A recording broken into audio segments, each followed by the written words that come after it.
Salut à tous, c'est Anaïs. Aujourd'hui, on se retrouve pour une nouvelle émission de la cuisine aux oreilles.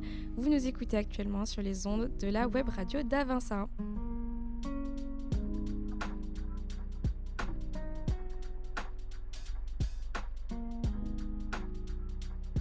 Alors aujourd'hui, on va dire bonjour à Jeanne. Yeah. Et à Thomas. Bonjour tout le monde. Comment allez-vous ce matin? Bonne question. Super. Ah, bah ça fait plaisir alors, parce que c'est vrai qu'on est là tôt ce matin pour vous présenter cette émission. Un peu trop tôt pour un lendemain de cuite. Pas de repos pour les braves. Ouais, là, on est vendredi. Bon courage à tous ceux qui nous écoutent ou qui se réveillent actuellement d'un lendemain de soirée. Ah, mais il fallait fêter les semestres. Ah, bah bien sûr. Félicitations d'ailleurs, parce qu'on l'a eu pour l'instant. Et félicitations à tous ceux qui l'ont eu. Et bon courage à tous ceux qui vont au rattrapage. Ne lâchez rien. On est là pour vous. Voilà. Alors aujourd'hui, on va vous parler d'une recette très spéciale. Et d'ailleurs, un petit clin d'œil à Léopold et Jules, qui, je pense, vont l'apprécier. Qui est la recette du poulet tandoori. Est-ce que vous en avez déjà entendu parler? Ah bah, j'ai fait plus qu'en entendre parler. Ah. J'en ai déjà mangé à moult et moult reprises. Et si toi, je peux me Jeanne? permettre. Alors, pour ma part, j'en ai mangé qu'une seule fois. C'était l'an dernier, D'accord. avec mon ex. Ah, est-ce que c'était bon? Le poulet, pas l'ex. Le poulet, alors franchement, j'avais adoré. L'ex, Bon. Ça fait déjà au moins une chose qui était pas mal. Et ce qui est bien, parce qu'on va parler du poulet aujourd'hui. Ouais. Alors, Super. Vas-y. pour se lancer sur la recette, vous êtes prêts pour les ingrédients? Oui. C'est parti. Rien de plus simple, mes amis. Chers étudiants, c'est à vous qu'on s'adresse. Cette recette est faite pour vous. Vous aurez besoin de 2 blancs de poulet, d'un pot de yaourt, d'un demi-citron vert, d'une cuillère à café d'ail écrasé, de la coriandre et de la menthe. Vous prenez une botte de chaque, voilà. 2 cuillères à soupe d'épices tandoori que vous pouvez retrouver dans n'importe quelle boutique de vrac. Comme ça, c'est assez simple à trouver en vrai.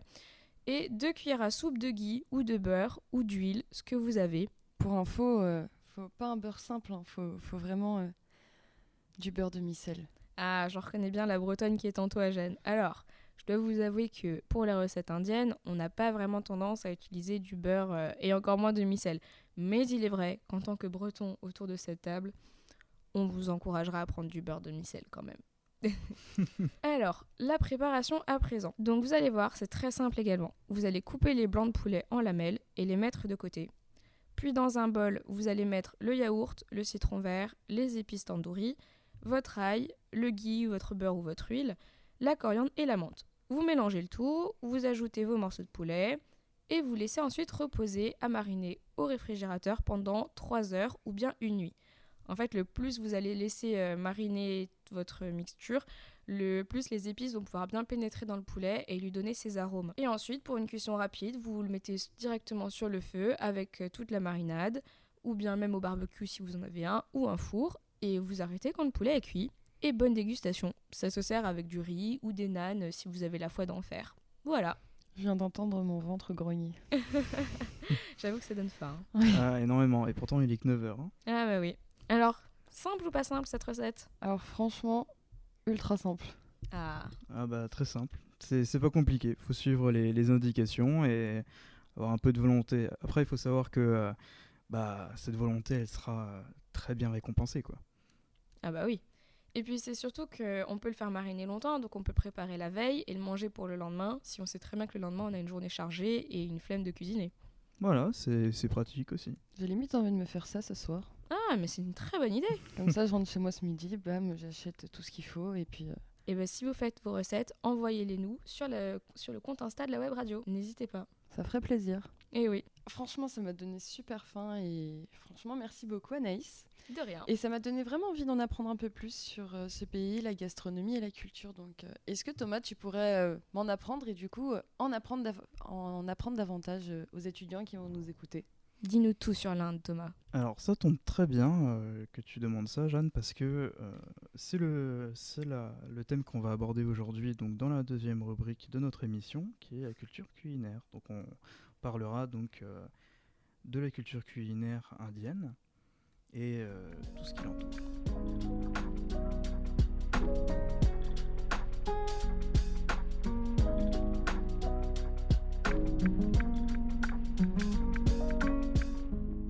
J'ai entendu qu'en Inde, il y avait des endroits où les gens étaient végétariens, d'autres véganes, d'autres non végétariens, et que du coup ça créait un énorme mixage culturel. Est-ce qu'il y Oui. a une raison particulière à cela? Alors oui, effectivement, il y a une raison, il y en a même plusieurs. Alors, l'Inde a eu un grand nombre de colonies, donc françaises, anglaises, et tout ça, en fait, ça a apporté donc pas mal de choses à cette culture culinaire profonde. Et donc, les religions, les classes sociales, tout ça va jouer un rôle donc, sur cette culture culinaire indienne. Disons que en fait, le regroupement de toutes ces cultures ont créé un joyeux fouillis qu'est l'Inde et qui du coup, par la même occasion, regorge de différentes cultures et de différentes techniques de cuisine. Mais c'est ce qui en fait justement un pays très intéressant à étudier ou à même visiter, du fait que l'on puisse ne pas être surpris par tous les endroits que l'on va découvrir, puisque tout sera différent dans n'importe quel endroit visité, puisqu'avec tout ce brassage culturel, cela va créer un énorme, comme tu l'as dit, fouillis. Exactement, et un fouillis très riche. Et est-ce qu'on a par exemple des repas du dimanche en famille? Alors, des repas du dimanche, c'est possible qu'il y en ait. Maintenant, les gens en Inde ont quand même l'habitude de manger séparément. Donc, c'est quelque chose qu'on va retrouver donc, dans les différentes familles. On mange quand on a le temps et quand on rentre du travail, quand on a une pause. Et du coup, on ne prend pas spécialement le temps de passer du temps avec ses proches ou avec ses amis, sauf si on mange sur notre lieu de travail, auquel cas on y est un peu contraint. D'accord. Et puis pour les mariages aussi. Hein. Oui, effectivement. Alors on retrouve donc à l'un des moments où vraiment on mange ensemble, c'est pendant les cérémonies, les événements traditionnels surtout et religieux. Et pendant les mariages où tout le monde va se rassembler et va manger un bon repas qui généralement est assez riche. Alors Jeanne, est-ce que toi tu sais par hasard quel est le repas ou les plats qu'on mange lors des repas indiens?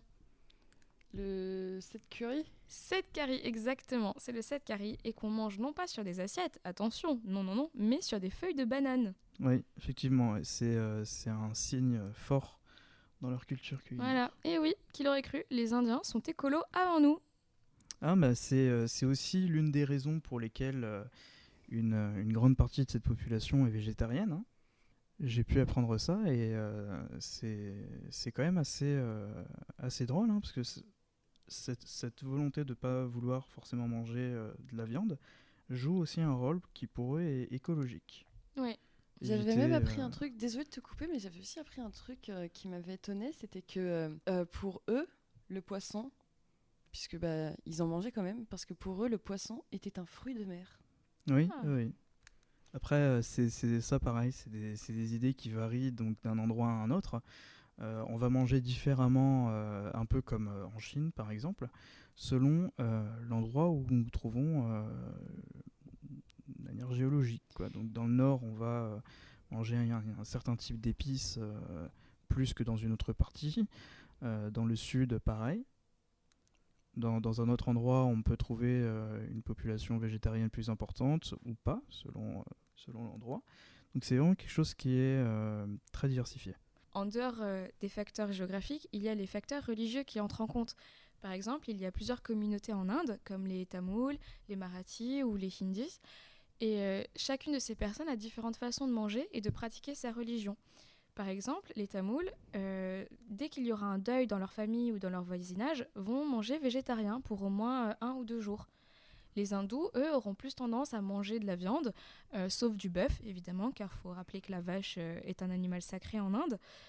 Et tandis que les Marathis, par exemple, eux, vont manger pratiquement la plupart du temps et la plus grande majorité du temps végétarien. Ok. Voilà, donc c'est vrai que le bœuf, on n'y touche pas, mais il y a une autre viande qui a eu un peu plus de succès au cours du temps, qui est l'agneau. Voilà, exactement. Le curry d'agneau est un mets qui est considéré quand même comme un mets de qualité. De même que, ne criez pas s'il vous plaît, mais le curry de singe. Oui. Et oui, je C'est- vois les yeux de Jeanne. Et oui, ça le curry de singe. Effectivement, ouais, ouais. Voilà, le curry de singe ou le curry de tang. Le tang qui est en fait un animal qui en fait est un hérisson, mais en plus gros. Oui, c'est une Je vois- sorte de- Ne pleure pas, Jeanne, mais non, non, non. voilà. Moi, les hérissons. Enfin voilà. Donc, nous vous remercions d'avoir écouté donc, l'émission d'aujourd'hui. On va finir donc sur tout ça et on vous souhaite une très bonne journée, un très bon week-end et pour certains de très bonnes vacances. Et bah oui, merci à tous de nous avoir écoutés. Voilà. Et c'était un plaisir d'avoir affaire avec vous. Et bah de même, Jeanne. Tout le Merci, monde. au revoir tout le monde.